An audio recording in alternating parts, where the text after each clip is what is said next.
Assalamualaikum warahmatullahi wabarakatuh. Selamat jumpa kembali Lur. Kita hari ini akan berkunjung di salah satu wisata yang ada di Malioboro, tepatnya di Benteng Predebuk. Nanti kita akan melihat dalamnya bagaimana, apa aja yang ada di dalamnya. Silakan sebelumnya untuk di subscribe, like, share, dan komen. Saksikan video saya sampai selesai. Let's go.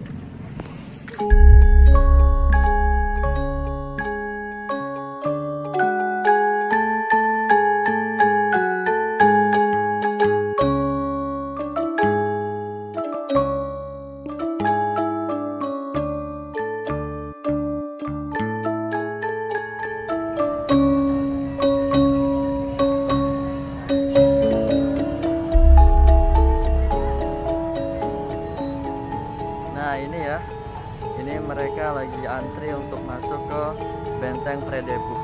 Rame banget sih, karena harinya hari Minggu juga ya kan, jadi rame banget ya.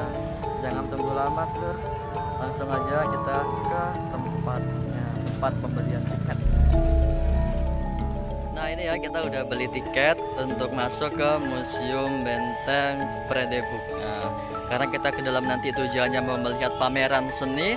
Nah, jadi terlebih dahulu kita beli tiket. Tiketnya murah banget, harganya cuma 3.000 per orang. Nah, jadi ya tunggu apa lagi? Recommended, harganya juga sangat-sangat mahasiswa. Yang belum pernah kemari, silakan kemari ya Lur. Soalnya sayang banget kalau kamu tidak kemari.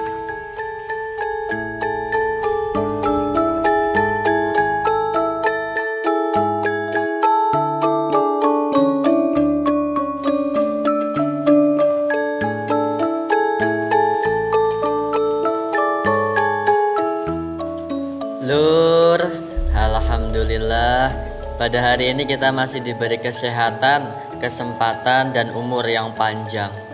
Dengan kesempatan ini kita akan berjalan-jalan di sekitar Malioboro.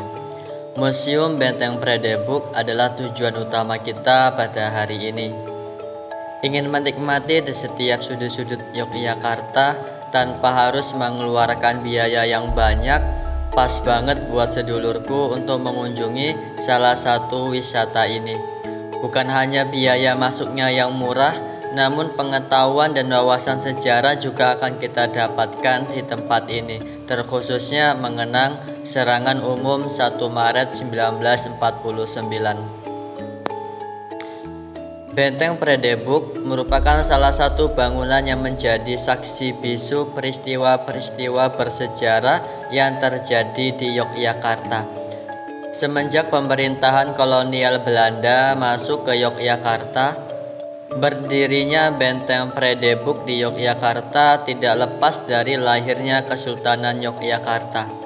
Benteng yang terletak di dekat Gedung Agung dan Keraton Yogyakarta ini mulai dibangun pada abad ke-18, lebih tepatnya pada tahun 1760 Masehi.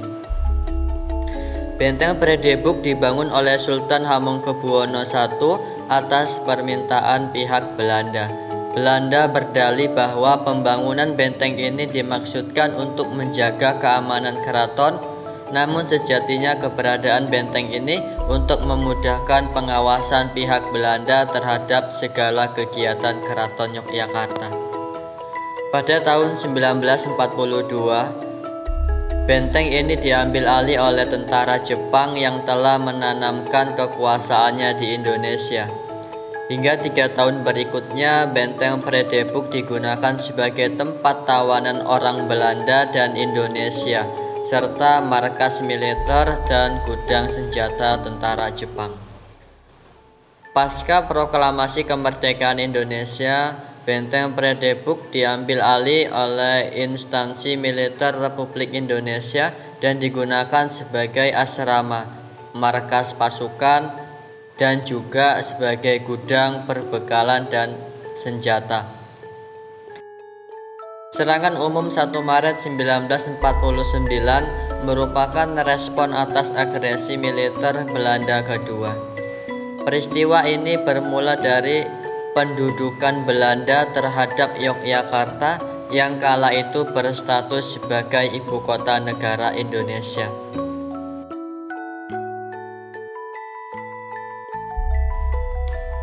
Adapun ibu kota negara dipindah dari Jakarta karena situasi yang tidak aman setelah proklamasi kemerdekaan Indonesia.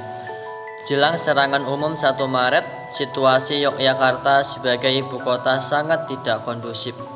Belanda menyebarkan propaganda ke dunia internasional bahwa Republik Indonesia sudah hancur dan tentara Indonesia sudah tidak ada. Sri Sultan Hamengkubuwono IX sebagai Raja Keraton Yogyakarta Hadiningrat lantas mengirim surat kepada Panglima Besar TNI, Jenderal Sudirman, untuk meminta izin diadakannya serangan. Dan pada tanggal 9 Agustus 1980, pemerintah melalui Mendikbud dan atas persetujuan Sri Sultan Hamengkubuwono ke-9 menetapkan Benteng Predebuk sebagai pusat informasi dan pengembangan budaya Nusantara. Kemudian pada tanggal 16 April 1985, bangunan benteng ini dipugar untuk dijadikan museum. Setelah pemugarannya selesai pada tahun 1987, museum mulai dibuka untuk umum.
Nah, di Benteng Predebuk ini terdiri dari 4 diorama.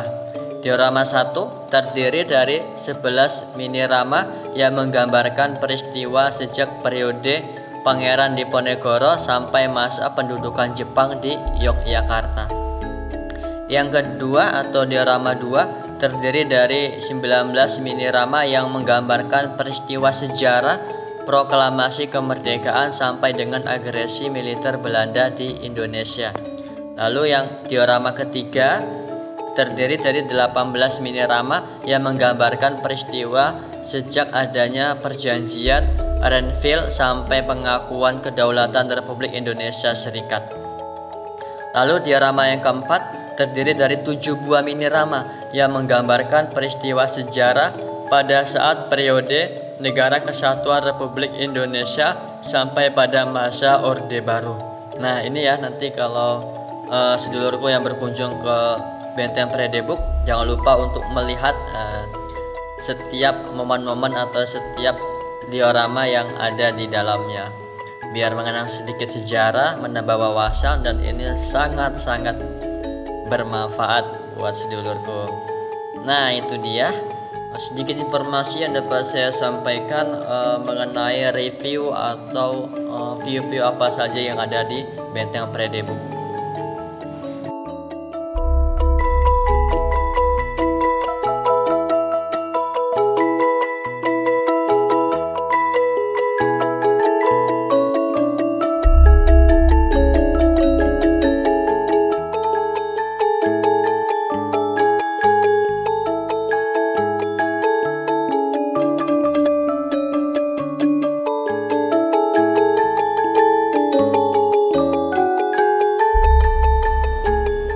Nah, jadi Lur, saya berkunjung ke Museum Benteng Predebook ini tidak bosan-bosannya ya, karena saya termasuk salah seorang yang sering mengunjungi Benteng Predebook ini. Dari awal saya kemari ingin mencari spot foto dan juga mengenang sejarah, terus teman juga penasaran ingin kemari. Lalu ada beberapa event atau ada beberapa kegiatan di dalam Museum Benteng Predebook ini yang membuat saya tertarik untuk kembali lagi ke Benteng Predebook. Karena di sini nih mempunyai momen yang menarik bagi saya pribadi. Buat foto juga oke, kadang juga ada pameran-pameran lainnya. Kadang juga ada penampilan bioskop secara gratis, kita cukup membayar tiket masuknya saja. Dan lain-lain sebagainya. Buat foto-foto sangat bagus bagi saya pribadi. Dan orang-orang juga banyak yang kemari itu mereka ingin mencari spot foto yang bagus, karena bangunan-bangunannya ini masih khas dengan bangunan-bangunan Belanda dan bangunan-bangunan lama. Jadi tunggu apa lagi buat sedulurku yang berada di Jogja, jangan sampai melewati momen ini selama di Jogja. Silakan diluangkan waktunya untuk bisa berkunjung di Museum Benteng Predebook ini. Pokoknya sangat-sangat menarik deh.